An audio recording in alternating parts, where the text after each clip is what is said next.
My name is Dr. Maya Chin, though my family still calls me Maya the Dropout. The phone call came on a Tuesday morning while I was reviewing quarterly reports for my medical software company. My sister Jessica's voice had that particular tone she reserved for delivering bad news wrapped in fake concern. "Maya, about my baby shower this Saturday," she began. "I've been thinking, and honestly it might be better if you don't come." I set down my coffee. "Go on." "It's just, all my friends from the hospital will be there. Actual doctors, you know. Surgeons, specialists, department heads. And you're—" She paused for effect. "Well, you're still doing that computer thing, right? Working from home in your pajamas? I just think the conversation would be awkward for you. You wouldn't have anything to contribute." I looked at the 3 monitors on my desk displaying real-time analytics from 847 hospitals across North America using my surgical scheduling AI. "I understand. You're not upset, are you?" Jessica's voice brightened. "I knew you'd get it. Mom was worried you'd make a scene, but I told her you'd be mature about this." "Mom knows about this decision?" "Of course." She agreed completely. Actually, she said it was probably for the best. You know how you get around successful people. All quiet and uncomfortable. "We're just trying to spare you the embarrassment." I pulled up the guest list my assistant had compiled. Jessica had invited 47 people, including Dr. Richard Morrison, CEO of St. Catherine's Medical Center, the flagship hospital in our city's health system and the largest client of my company, MediFlow Solutions. "I appreciate you thinking of my feelings," I said carefully. "That's what sisters do. Anyway, I have to run. Dr. Harrison is taking me to lunch. You know, my husband, the orthopedic surgeon? He's presenting at a conference in Dubai next month. But of course you wouldn't know about that kind of thing." She hung up before I could respond. I sat there for a moment, then called my assistant. "Sarah, about the Healthcare Innovation Gala next Friday. Confirm my attendance. And send flowers to Jessica's baby shower. Something tasteful. Include a card. Wishing you all the best. Maya." Growing up, Jessica was the golden child. Straight A's, captain of the debate team, full scholarship to medical school. I was the weird kid who spent weekends coding instead of socializing, who chose a state school for computer science over the pre-med track my parents had planned. "Maya's wasting her potential," my mother told relatives at every family gathering. "She could have been a doctor like Jessica. Instead, she's playing with computers." When I dropped out of my corporate job at 26 to start my own company, the family response was predictable. "You're throwing away a stable career for what? An app?" My father's voice dripped with disappointment. "Jessica is saving lives." "You're— what exactly?" "Building healthcare software," I'd explained. "Surgical scheduling AI that reduces operating room downtime by—" "So you're a secretary," my mother interrupted. "Scheduling appointments." There was no point arguing. Let them think what they wanted. I'd actually identified a massive problem during a hospital visit when my grandmother needed surgery. The operating rooms sat empty for hours due to scheduling inefficiencies while patients waited months for procedures. Surgeons wanted to operate, patients needed surgery, but the scheduling systems were archaic, running on software from the 1990s. I spent 3 years building the solution. MediFlow's AI analyzed surgeon preferences, patient urgency levels, equipment availability, and staff schedules to optimize operating room usage. Early beta testing showed we could increase surgical capacity by 34% without adding resources. The first hospital that adopted us was St. Catherine's Medical Center. Dr. Richard Morrison, the CEO, took a chance on an unknown 29-year-old with a radical idea. Within 6 months, St. Catherine's surgical volume increased by 41%. Patient wait times dropped by 63%. The hospital saved $8.3 million in the first year alone. Dr. Morrison called me personally. "Maya, this is revolutionary. We need to talk about expansion." 3 years later, MediFlow was in 847 hospitals across the US and Canada. Our valuation hit $340 million after our Series C funding round. I owned 61% of the company. But to my family, I was still Maya the dropout who plays with computers. Jessica married Dr. Derek Harrison 2 years ago. The wedding was a showcase of medical elite. Every conversation revolved around surgical techniques, research grants, and hospital politics. I was seated at the back table with distant cousins and plus ones nobody knew. "And what do you do?" one of Derek's colleagues asked me during dinner. Before I could answer, Jessica leaned over. "Maya does computer stuff. Nothing medical." "Derek, tell Dr. Patterson about your groundbreaking knee reconstruction technique." I excused myself early. Nobody noticed. The baby shower was scheduled at the Meridian Club, an upscale venue overlooking the harbor. My mother had insisted on co-hosting, which meant she'd spared no expense to impress Jessica's doctor friends. I wasn't hurt by the disinvitation. I was curious. You see, 3 weeks earlier, St. Catherine's had approached me about something significant. They wanted to host the annual Healthcare Innovation Summit, a prestigious conference that drew medical leaders from around the world. The keynote speaker was always someone who'd transformed healthcare delivery. Dr. Morrison had asked me to keynote. "Your work has changed how we think about surgical capacity," he'd said during our video call. "Hospitals nationwide are seeing results they never thought possible. The industry needs to hear from you directly." I'd accepted. The summit was this Friday, 2 days before Jessica's shower. Sarah had also mentioned something interesting. Dr. Morrison's wife was on the guest list for Jessica's baby shower. They'd apparently met at some hospital fundraiser, and Mrs. Morrison had taken a liking to Jessica, which meant Dr. Morrison would likely attend the shower with his wife. And he would see the photos. You see, I'd been doing my homework. Jessica's social media was public, and she'd been posting extensively about the shower preparations. The theme was medical miracles. Decorations included stethoscopes, tiny scrubs, and framed photos of inspirational medical moments. One of those photos, posted just yesterday, showed Jessica beaming next to Dr. Morrison at a hospital gala. But in the background of that photo, clearly visible, was another frame on the venue's wall, the Healthcare Innovation Awards ceremony from last year, where Dr. Morrison had presented me with the industry's highest honor. Jessica had cropped herself into a photo without realizing what else was in the frame. I said nothing. I just watched. Friday arrived. The Healthcare Innovation Summit was held at the Grand Ballroom of the Westin Harbor, with 1,200 attendees, CEOs, surgeons, hospital administrators, health tech investors, and medical journalists. I wore a navy suit and tried not to throw up from nerves. Dr. Morrison introduced me himself. 3 years ago, a young entrepreneur walked into my office with an idea that sounded too good to be true. Increase surgical capacity by 1/3 without adding resources? Impossible, I thought. But Maya Chin didn't just promise results, she delivered them. Today, MediFlow Solutions operates in 847 hospitals, has facilitated over 340,000 additional surgeries, and has fundamentally changed how we think about healthcare resource optimization. Ladies and gentlemen, please welcome the founder and CEO of MediFlow Solutions, Dr. Maya Chin. The applause was thunderous. I hadn't told my family I'd completed my doctorate. I'd finished my PhD in computer science and healthcare informatics 2 years ago, doing the coursework at night while running my company. The graduation ceremony conflicted with Jessica's engagement party, so I'd skipped it. Nobody asked why I wasn't there anyway. My keynote went well. I spoke about the intersection of technology and compassion, about how every minute of operating room downtime represented a patient still waiting, still suffering. I shared data. MediFlow hospitals had collectively performed 340,000 additional surgeries in 3 years, 340,000 patients who got care months or years earlier than they would have otherwise. We're not just optimizing schedules, I concluded. We're optimizing hope. Standing ovation. 3 venture capital firms requested meetings. Forbes wanted an interview. Dr. Morrison shook my hand with genuine warmth. You've made healthcare history today, Maya. The industry will never be the same. That evening, the photos hit social media. Medical News Today, Healthcare IT Journal, and Modern Hospital Management all ran features. The summit's official Twitter account posted a photo of me receiving a standing ovation, captioned, "Dr. Maya Chin, MediFlow Solutions CEO, receives recognition for revolutionizing surgical capacity optimization. 847 hospitals. 340,000 plus additional surgeries. One brilliant mind." My phone buzzed with congratulations from colleagues, investors, and hospital executives. One notification stood out. Jessica had posted an Instagram story from her baby shower venue setup. The decorations looked beautiful.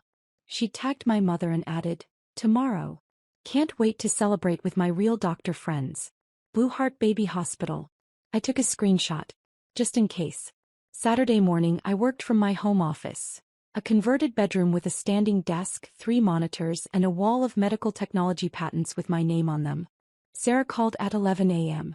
Maya, you need to see this. He sent me a link to a live stream. Jessica had set up a camera at the shower for people who couldn't attend in person. I watched as guests arrived, admiring the decorations, cooing over tiny medical-themed onesies. My mother held court near the gift table, telling everyone about my daughter, the surgeon's wife. Jessica's always been brilliant. Mom gushed to a cluster of older women. Top of her class, married a wonderful doctor. They're going to raise this baby with such strong values. Education, service, excellence. Don't you have another daughter? One woman asked. My mother's smile tightened. Why?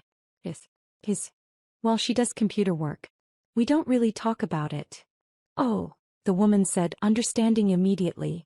A disappointment. Every family had one. I was about to close the stream when I saw him. Dr. Richard Morrison entered with his wife, Eleanor. He wore a casual blazer and carried a beautifully wrapped gift. Jessica practically sprinted across the room. Dr. Morrison. Mrs. Morrison. I'm so honored you could come. She air-kissed Eleanor's cheeks. Please come see the decorations. We've got a whole medical theme. She led them on a tour, pointing out details. And here's our photo wall. Inspirational medical moments. She gestured proudly at the display. Dr. Morrison stopped. His eyes fixed on one particular photo. The one Jessica had posted, the gala picture. But he wasn't looking at Jessica. He was looking at the background. At the framed photo of him presenting me with the Healthcare Innovation Award. Is that? He leaned closer, then pulled out his phone, scrolling. He showed Eleanor something, probably one of yesterday's summit photos. Eleanor's eyes widened. She looked at the photo wall, then at Jessica, then back at her husband. Jessica, Dr. Morrison said carefully, this photo here, the one from the hospital gala. That's a lovely picture, but I'm curious about the frame visible in the background. Is that the Healthcare Innovation Awards ceremony? Jessica beamed, missing the tension in his voice. Oh yes. That event was so inspiring. All those amazing medical innovations. Indeed. Dr. Morrison studied her face. Tell me, Jessica, do you know who received that award? The Healthcare Innovation Award is quite prestigious. Only given to individuals who've truly transformed patient care. I'm sure it was well-deserved. Jessica said brightly. There are so many brilliant people in healthcare. There are, he agreed. Your sister, for instance. The room went quiet. Jessica's smile froze. I'm sorry. Your sister. Maya-chan. She received that award. From me. At that ceremony. He pointed at the background photo. In fact, unless I'm very mistaken, that's me presenting her with the award. Which would make this photo rather ironic, given that Maya wasn't invited today. My mother appeared, sensing disaster. Dr. Morrison, I'm sure there's been a... Mrs. Chen. His voice was cool. I'm quite sure there hasn't been a misunderstanding. I presented Maya with the Healthcare Innovation Award last year in front of 1,200 of our industry's leaders. Yesterday she keynoted our summit. This morning, 3 major medical journals are running features about her. And this afternoon, I arrive at a baby shower to discover her own family doesn't know who she is. Jessica's face had gone white. Maya? My sister Maya? But she just does computer stuff. She works from home.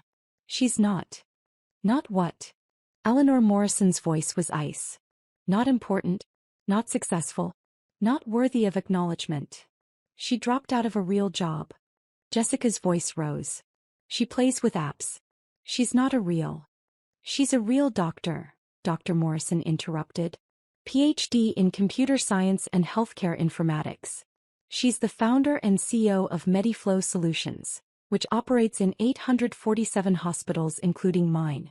Her AI has enabled 340,000 additional surgeries.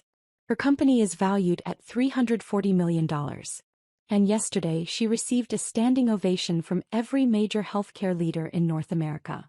The room was dead silent. My mother swayed slightly.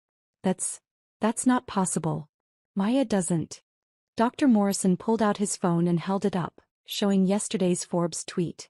Dr. Maya Chen's MediFlow Solutions revolutionizes surgical scheduling. $340 million valuation, 847 hospital network.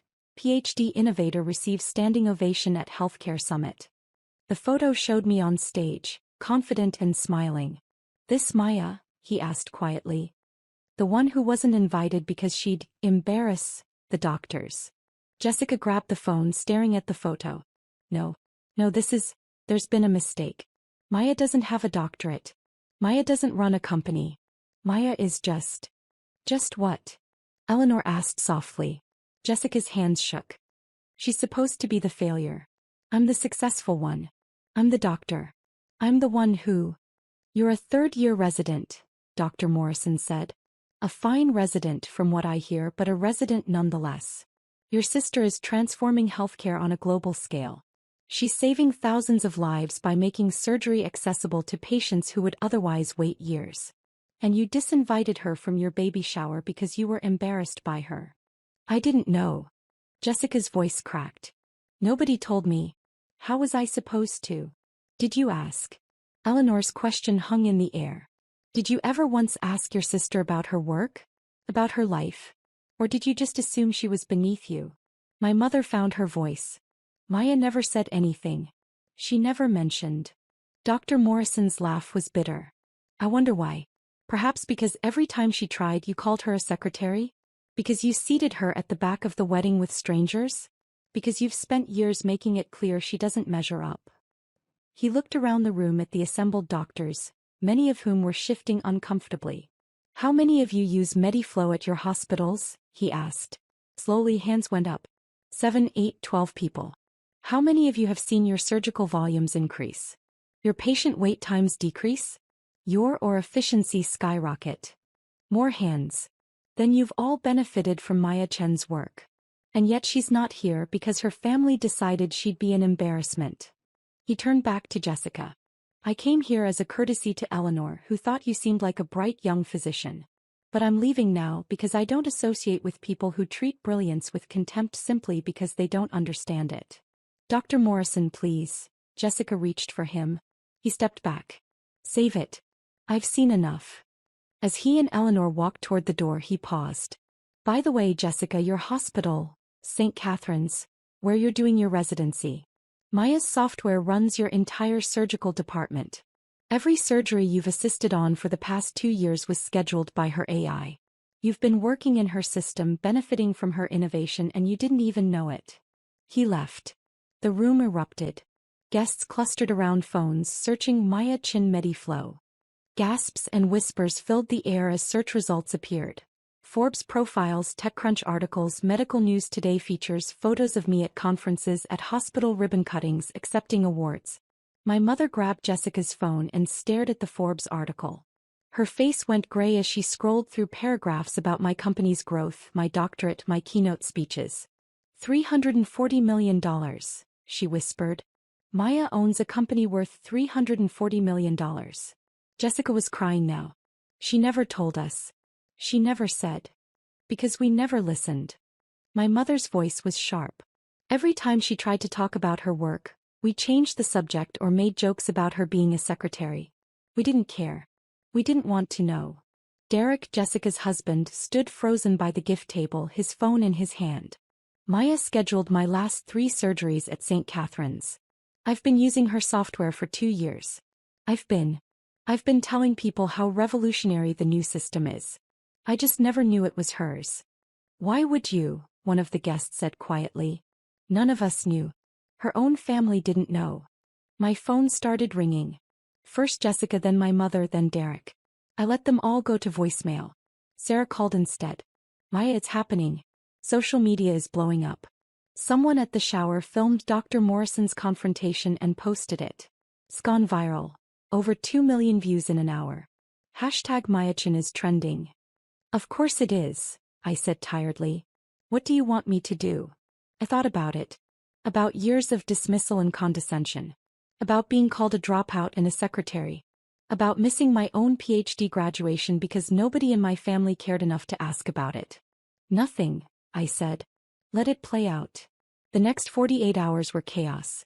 The shower video spread everywhere. Medical professionals across the country shared it with comments ranging from, "This is why we need to celebrate all kinds of healthcare innovation," to, "Imagine being so insecure you can't recognize genius in your own family." Forbes ran a follow-up. "The sister they left behind. How family dismissal fueled a $340 million healthcare revolution." The Atlantic published an essay, "Maya Chin and the Cost of Conditional Love. When Families Only Value Certain Kinds of Success." My phone wouldn't stop ringing. I ignored everyone except business contacts and friends. On Monday, my mother appeared at my office. A sleek space in the Innovation District with Mediflow's logo in the lobby and photos of our hospital partners on the walls. Security called up. "Dr. Chin, there's a Mrs. Chin here to see you." "No relation," I said. "But send her up." My mother looked small in my glass-walled office, surrounded by monitors showing real-time surgical data from hundreds of hospitals. "Maya," she began, tears already forming. "I'm so sorry. I didn't know. I didn't understand." "You didn't want to understand," I corrected. "You wanted me to fit into your definition of success. Doctor, lawyer, banker. Something you could brag about at parties. When I chose a different path, you decided I'd failed and nothing I said could change your mind. I was wrong." She wiped her eyes. "So wrong. All this time you were doing something incredible and I was too blind to see it." "You weren't blind, Mom. You just weren't looking. Can you forgive me?" I leaned back in my chair. "Honestly, I don't know. This isn't about one incident. This is about years of dismissal. Years of being told I wasn't good enough. Years of watching you celebrate Jessica's every accomplishment while treating mine like they didn't exist. I'll do better. I promise. We all will. Will you?"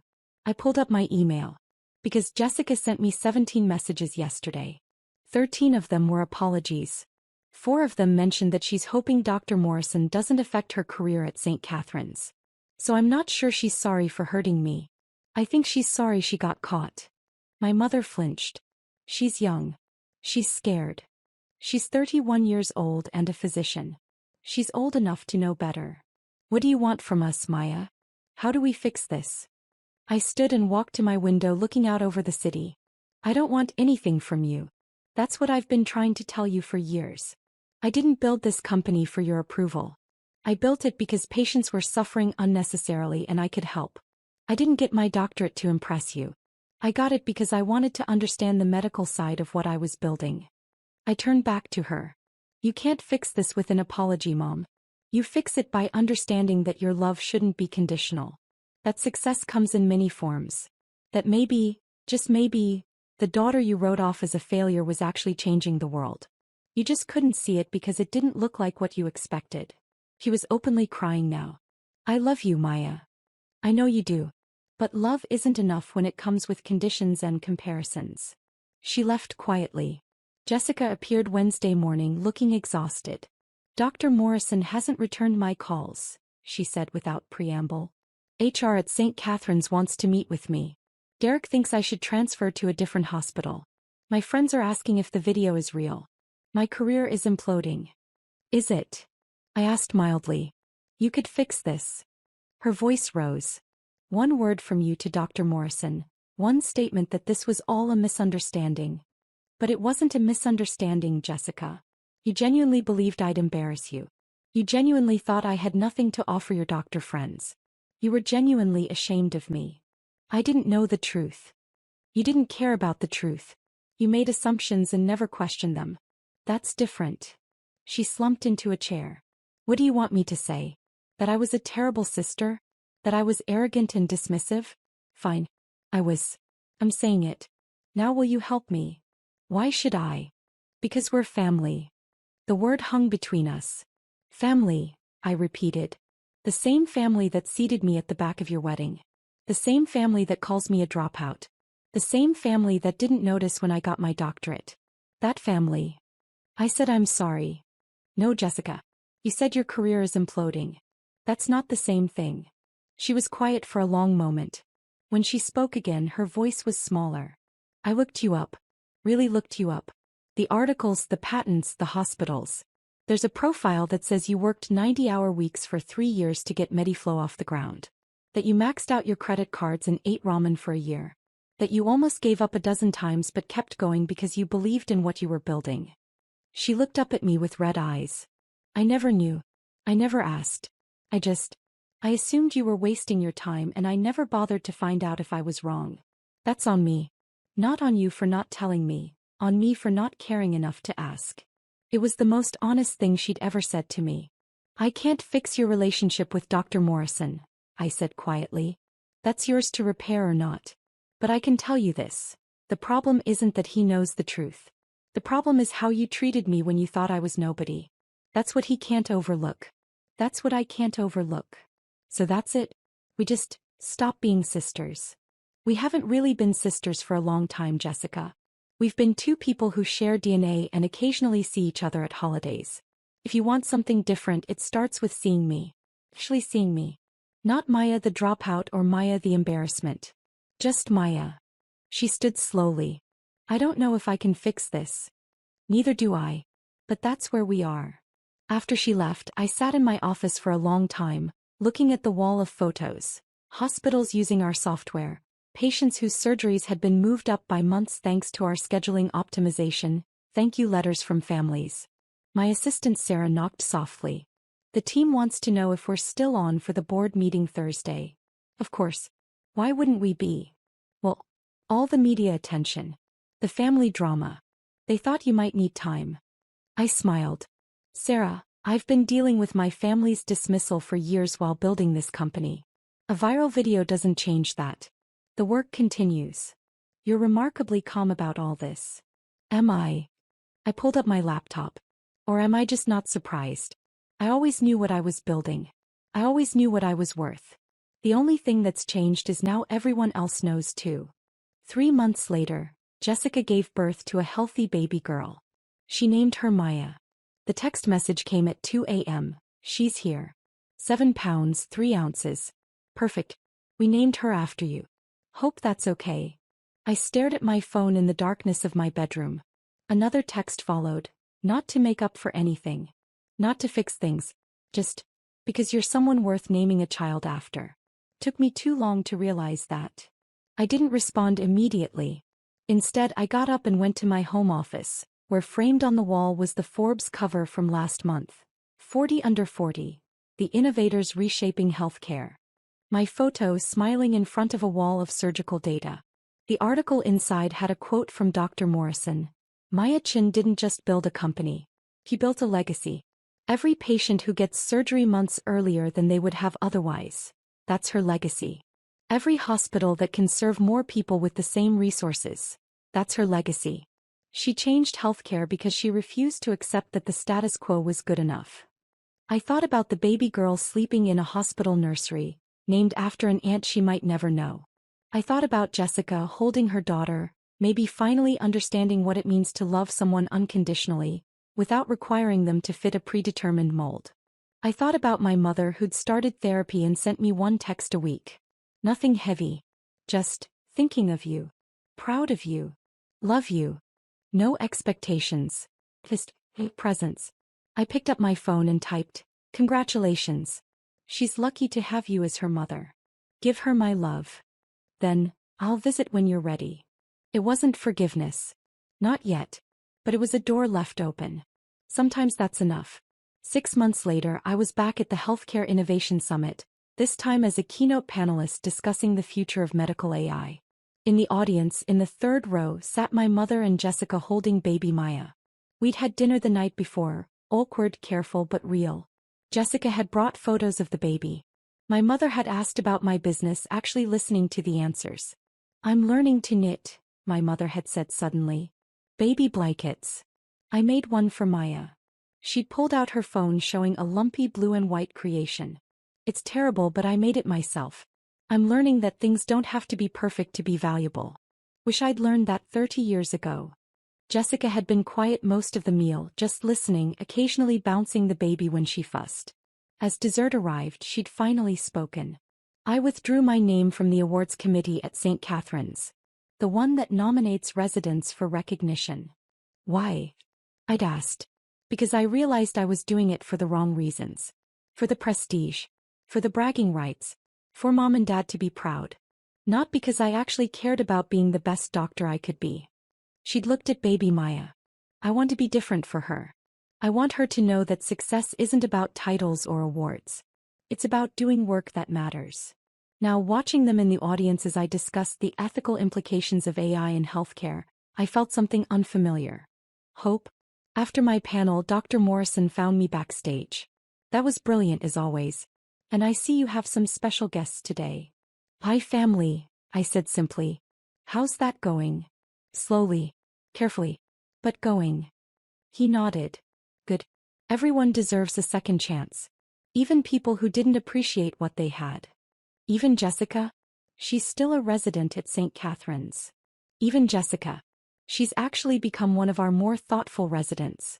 Spends extra time with patients, questions established protocols respectfully, advocates for efficiency improvements. It's like she finally understood that being a good doctor isn't about status. It's about service. He paused. Though I'll admit I was hard on her at first. That shower incident. It revealed something ugly about how we sometimes treat people we think are beneath us. I'm glad she's learned from it. Later, Jessica approached me in the lobby, baby Maya asleep in her arms. That was incredible, Maya. I understood maybe 60% of it, but what I got was amazing.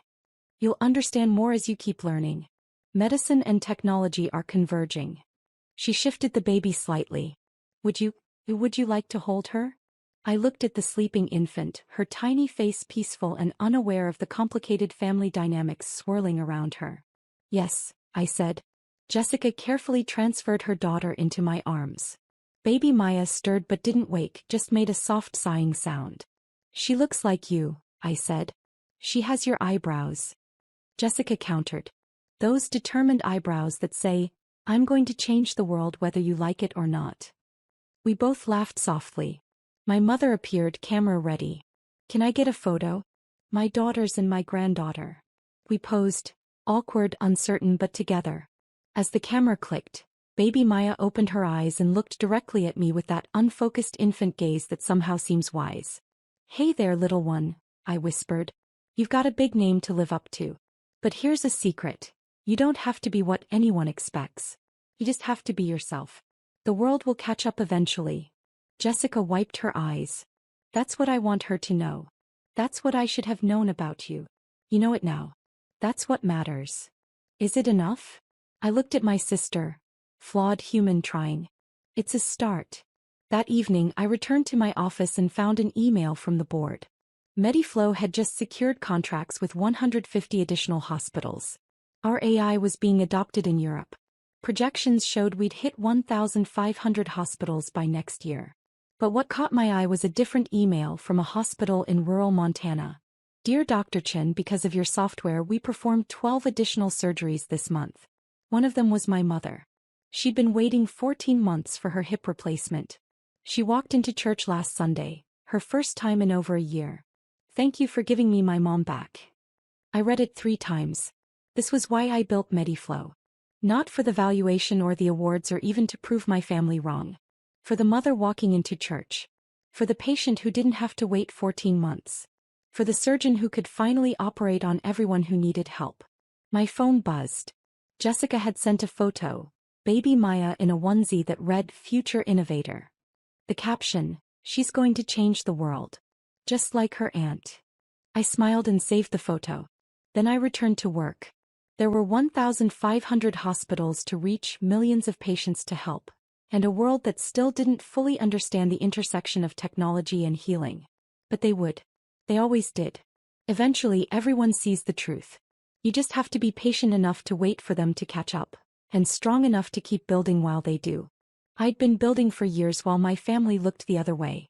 Now they were finally watching. And I was just getting started.